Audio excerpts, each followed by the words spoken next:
যায়নি, দুইটা আয়াতই তো শুনেছি। কি বলে? আমরা আয়াত শুনেছি, ইবাদত শুনেছি। আমার জাকির ভাইয়ের আলোচনাকে আল্লাহ আমাদের আমল করার তৌফিক দান করুক। তাহলে প্রথম হলো নামাজ। প্রথম কি? নামাজ। তারপরে কার খেদমত? পিতামাতার খেদমত। তারপরে আল্লাহ বলছেন ওয়ালা তুবাযযির তাবযীরা ইন্নাল মুবাযযিরিনা কানু ইখওয়ানাশ শায়াতিন। তোমরা কখনো অপচয় করো না। কি করো না? অপচয় করো না। জাকির ভাইয়ের সাথে নাই কেউ? জাকির কেউ নাই সাথে? অপচয় করো না। অপচয় তো চট্টগ্রামে নাই, মহেশখালীতে কি অপচয় আছে? হ্যাঁ, অপচয়টা কোথায় হয় বলেন? আপনাদের এই মাহফিলটা কততম মাহফিল? 7 নম্বর। কোরআন শরীফের 7 নম্বর সূরা কোনটা? জোরে বলেন। সূরা আরাফ। কোনটা? এই আরাফের 31 নম্বরে আল্লাহ বলছেন ইয়া বনি আদম খুযু যিনাতাকুম ইনদা কুল্লি মসজিদ কুলু ওয়াশরাবু ওয়া লা তুসরিফু ইন্নাল্লাহা লা ইউহিব্বুল মুসরিফিন। হে বনি আদম, আমরা কি বনি আদম? এদিকে দৃষ্টি, এদিকে। খুযু যিনাতাকুম, তোমাদের সবচেয়ে সুন্দর ড্রেসটা পরো মসজিদে যাওয়ার সময়। অধিকাংশ মুসল্লির গায়ে সুন্দর ড্রেস ছিল না। সবচেয়ে দামি ড্রেস কোথায় পড়তে হবে? কার কথা? আল্লাহ চেয়ে বড় মেহমান কে আছে বলেন তো? তা আপনার কি ড্রেস পরে গেছেন? টুপি একটা কয় বছরে ধুইছে আল্লাহ ভালো জানে। শুধু আমার শাকের ছিল ড্রেস এই যে সবচেয়ে সুন্দর।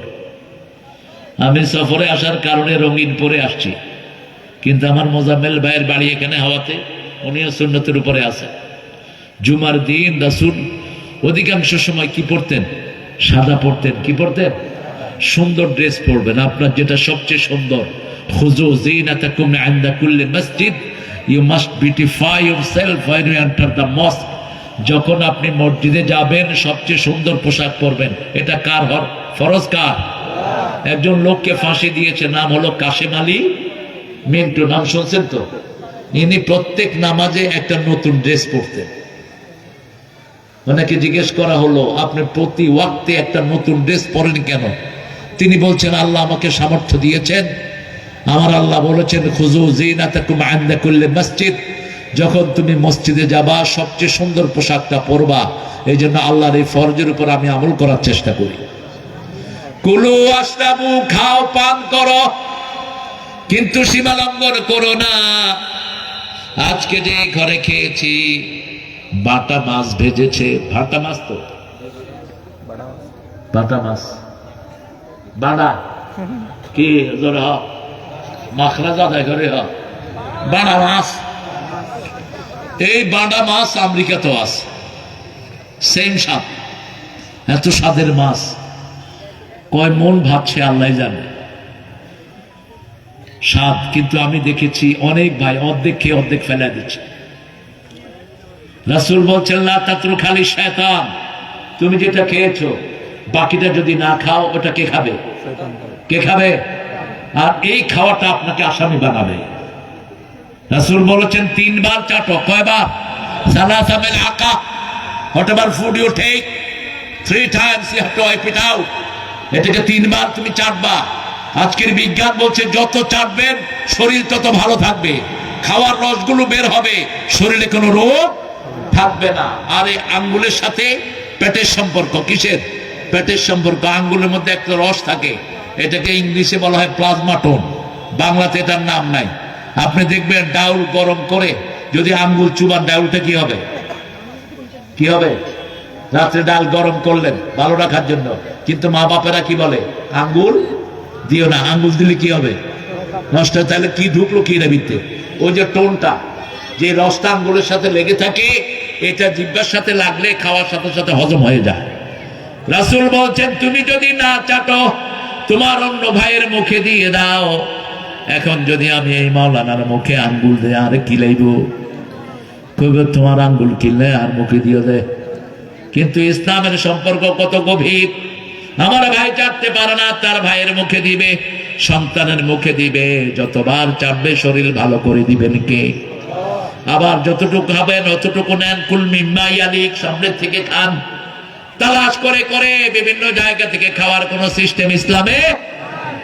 একটা ছেলে এসেছে খাওয়ার জন্য, বাম হাত দিচ্ছে, রাসূল হাতটা ধরে ফেললেন। আবার দিচ্ছে বাম হাত, হাতটা ধরে ফেললেন। সাহাবায়ে কেরাম বলেন, ইয়া রাসূলুল্লাহ, আপনি বারবার বাচ্চাটার হাত ধরছেন। বলছে এই বাচ্চার ভিতরে শয়তান ঢুকে বাম হাত দিয়ে খাওয়াটাকে নষ্ট করে দিতে চাচ্ছে। আমি সেটা সতর্ক করে দিলাম, কোন হাতে খেতে হবে? ডান হাত। কেন? আজকের বিজ্ঞান বলছে খাওয়ার সবগুলো পার্ট ডান দিকে ঘুরানো। যখন কেউ যদি ডান হাতে খায় তার হজমে আর কোনো সমস্যা হয় না। 1500 বছর আগে বলেছেন রাহমাতাল লিল।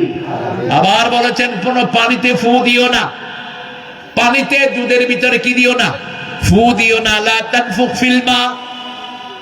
বুখারীর বর্ণনা, আজকের মেডিকেল বলছে যদি কেউ পানিতে ফু দিয়ে খায় কার্বন ডাই অক্সাইড জড়িত হয়ে পানিটা বিষ হতে পারে, বুকে আটকা পড়ে মানুষটা মারা যেতে। 1500 বছর আগে এই সুন্নাহ রাসূলকে শিখিয়েছেন কে? কুলু ওয়াশরাবু, খাওয়ার অনেকগুলো সুন্নাত আমরা জানি না। রাসূল বলছেন সাম্মিল্লাহ ইয়া গোলাম, সাম্মিল্লাহ, হে গোলাম, খাওয়ার আগে কার নাম নিবা? কারণ শরীরের ভিতরে মাথায় আছে 2700 কোটি সেল, বুকে আছে 2500 কোটি সেল। এই সেলগুলো যদি আপনি একটার সাথে একটা জোড়া লাগান, দূরত্ব হবে 1,12,000 মাইল। সুবহানাল্লাহ নাই? 12,000 মাইল যদি কেউ প্রদক্ষিণ করে, পৃথিবীটা একবার ঘুরে আসবে। আর পেটের নাড়ি ভুঁড়ি যেগুলো আছে মানুষের শরীরে, কত লক্ষ বললাম? 1,12,000 মাইল, অর্থাৎ 10 বার পৃথিবীকে প্যাঁচ দেয়া যাবে। একটা সবচেয়ে ছোট্ট জান্নাতীকে কয়টা দুনিয়ার সমান দেয়া হবে? কয়টা? 10টা এখন মিলে যাচ্ছে, 10টা দুনিয়ার সমান দেয়া হবে। সবচেয়ে লাস্ট জান্নাতীর কথা রাসূল বলছেন। আল্লাহ বলবেন জাহান্নাম থেকে আমার মুমিন বান্দাদেরকে বের করো, সব পুড়ে যাবে কিন্তু সেজদার জায়গা পুড়ে যাবে না। আগুনে পুড়ে সারা শরীর কয়লা, কিন্তু সেজদার জায়গা জ্বলজ্বল করতে থাকবে। এজন্য সেজদা যত বেশি তত খুশি হন কে? লম্বা সেজদা দিবেন, খুশি হয়ে যাবেন কে? আসজুদ ওয়াকতারিব, সেজদা দিলেই কার ওলি হওয়া যায়। আপনি দেখবেন বাঘ আপনাকে দৌড়াচ্ছে, যদি সেজদায় পড়ে যান কিচ্ছু করবে না। সিংহ দৌড়াচ্ছে, সেজদায় পড়ে যান কিছু করবে না, ফিরে যাবে সাথে সাথে। রাসূল বললেন বের করে, রাসূল সুসংবাদ দিলেন ফেরেশতা গিয়ে তাদেরকে পাবে না, শুধু দেখবে কপালে যেন কিসের দাগ। ওকে এনে মাউন নাহার, জীবন নদীতে ছেড়ে দিবে, আবে হায়াত, যেটাকে আমরা নজরুলের গানের ভাষায় চিনি। কোথায় পাবো সে আবে হায়াত? ইয়া নবীজি রাহবাতা। মাউন নাহার, সেখানে যখন তাকে ফেলে দেওয়া হবে, কুসকুসে পাথর হয়ে যাওয়া শরীর চাঁদের চেয়ে সুন্দর হয়ে যাবে। আল্লাহর শুকরিয়া আদায় করবে, আল্লাহ আপনি আমাকে জাহান্নাম থেকে অন্তত নাজাত দিয়েছেন। আল্লাহ বলবে আর কোনো কিছু চাওয়ার আছে কিনা? বলবে আল্লাহ কিছুই চাওয়ার নাই, তবে একটা জিনিস চাই। কি? ওই যে দূরে একটা গাছ দেখা যায়, আমি ওই গাছটার নিচে যেতে চাই। আর কিছু চাইবি না তো? কয় না আর কিছু চাবো না। ঘুম আসতেছে না? ঘুমাই যেতে না। এটা নবীরা দিতেন না, নবীদের এটা ছিল না। কিন্তু নবীরা হাসি দিতেন। কি দিতেন? হাসি, স্নেজিং। হাসিতে রোগ যায়, একবার হাসি দিলে 400 রোগ বেরিয়ে যায়। এই জন্য হাসি দিলে আমরা কি করি? আলহামদুলিল্লাহ। আর যে শুনে সে কি পড়ে?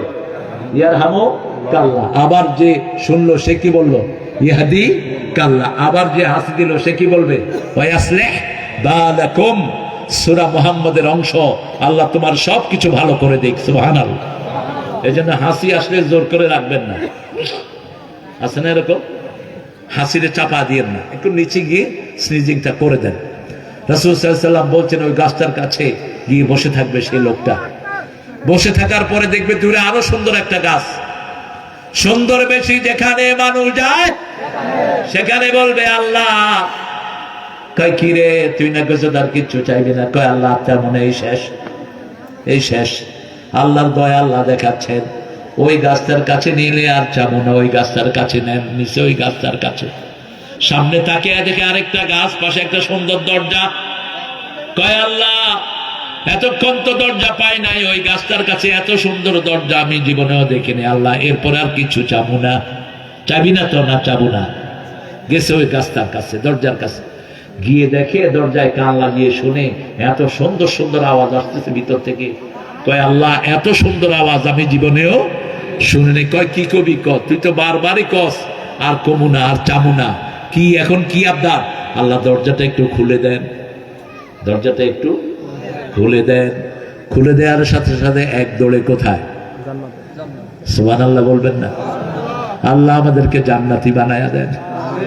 আযাব সহ্য করার ক্ষমতা আমাদের এক সেকেন্ডও সহ্য করতে পারবে না, এক সেকেন্ড। দুনিয়ার আগুন আঙ্গুলে লাগলে আঙ্গুল পুড়ে, জাহান্নামের আগুন আঙ্গুলে লাগলে তাত্তালি ওয়ালাল আফেদা, কলিজা পুড়ে মুখ দিয়ে বেরিয়ে আসে। কি কঠিন ভয়াবহ আযাব। রাসূল এর জন্য কাঁদতে থাকতেন। রাসূল বলতেন আমি যা জানি তোমরা যদি তা জানতে লাবাকাইতুম কাসীরা ওয়ালা তাহাক্তুম কালীলা, কম হাসতে বেশি কাঁদতে থাকতে। এবার ভিতরে গেলেন, সুবহানাল্লাহ বলবো না? এখন আর বের হবে না। লা ইয়াবগুনা আনহা হিওয়ালা খালিদিনা ফিহা লা ইয়াবগুনা আনহা হিওয়ালা। জান্নাত থেকে আল্লাহ কাউকে বের করবে না। আল্লাহ আমাদের সবাইকে জান্নাত দিয়ে দিয়ে। আরো জোরে বলি আমি। জান্নাতের চাবি কি? সেই নামাজ যদি কবুল হোক, পিতামাতার খেদমতের দরকার আছে না নাই? অপচয় করা যাবে না। মানুষকে খাওয়াতে হবে বেশি না কম। এই গুণ আপনাদের আছে, মহেশখালীর লোকদের এই গুণ আছে। এবার আল্লাহকে বলবেন আল্লাহ জান্নাতে আমি থাকবো কোথায়? সবাই তো সবার ঘর বাড়ি নিয়ে ব্যস্ত। কয় যে তুই দেখ কোনটা খালি পাস কিনা। কয় না, একটাও খালি নেই। এবার আল্লাহর কাছে আবার বলবেন, আল্লাহ বলবেন তোমাকে এখন একটা ঘর দিয়ে দিচ্ছি। যেই দুনিয়াতে তুমি ছিলে এই দুনিয়ার 10টার চেয়ে এটা বড়। কয়টার চেয়ে? 10টার চেয়ে বড়। আল্লাহ সেই জান্নাতের মেহমান আমাদেরকে করে দেন। ওয়ালা তুবাজ্জির তাবযীরা ইন্নাল মুবাজ্জিরিনা কানু ইখওয়ানাশ শায়াতিন। খবরদার কোনো অপচয় করবা না। বাচ্চাদের জন্য খরচ করা অপচয় না, বিবির জন্য খরচ করা অপচয় না। একজন আজানের উত্তর দেন। বিবির জন্য যা খরচ করবেন প্রতি চাউলের বিনিময়ে আল্লাহ সদকার সব আমলনামায় লিখে দিবেন। বুখারীর হাদিস, রাসূলকে বলা হলো সবচেয়ে দামি পয়সা আল্লাহর কাছে কোনটা? রাসূল বললেন মা আনফাকা আলা ইয়ালি, তোমার পরিবারের জন্য যেটা খরচ করো সেটার দাম আল্লাহর কাছে সবচেয়ে বেশি। প্রথম খরচ কার জন্য করবেন? সূরা বাকারার 215 নম্বর আয়াত, মা আনফাকতুম মিন খাইরিন ফালিল ওয়ালিদাইন। যা কিছু খরচ করবা আগে পিতামাতার জন্য করো, কখনো হিসাব করবা না। কারণ পিতামাতা আমাদের জন্য খরচ কখনো হিসাব করে করেন নাই, আমরাও হিসাব করে খরচ করব না। এরপরে ওয়াল আকরাবিন, আপন ভাই, আপন বোন, আপন খালা, আপন মামি, আপন চাচা, আপন ফুফু, এদের জন্য খরচ করবেন। কে বলছেন এটা? আরো জোরে বলেন না। কে বলছেন? কোন পীর সাহেবের কথা আসেনি এটার ভিতরে? তো কেন পীরের পিছনে এত পয়সা করি?